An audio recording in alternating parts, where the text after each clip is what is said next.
vast windswept plains of the Mongol Empire, Genghis Khan, known as a brilliant military leader, was also a master of strategy in diplomacy.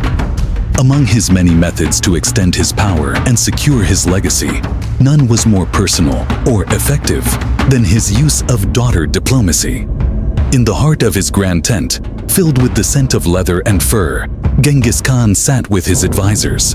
Around him stood his daughters, intelligent, proud, and ready to fulfill their roles in his plan. Like many rulers of his time, he arranged marriages for his daughters to kings of allied or neighboring nations. But Genghis Khan's approach was far from ordinary. He imposed a strict condition.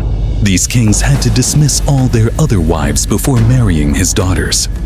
This demand placed Genghis Khan's daughters in positions of immense influence in their new courts, ensuring they held power as queens, and their children were the rightful heirs.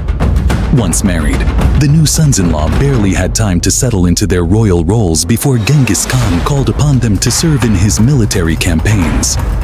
These kings, who had once ruled their own lands, now found themselves at the mercy of the Mongol leader's orders. They were sent to the front lines of the Mongol Wars, often tasked with leading the most dangerous and grueling battles. The battlefield was unforgiving, and many of these kings fell, casualties of both war and Genghis Khan's design. With their husbands gone, Genghis Khan's daughters stepped into the vacuum of power. As widows, they inherited the kingdoms of their deceased husbands, ruling with strength and skill. They were not mere pawns but leaders in their own right, loyal to their father and the empire. Under their rule, these conquered lands became part of the ever-growing Mongol Empire, forming a protective barrier around the Mongol heartland, while Genghis Khan continued his campaigns of conquest.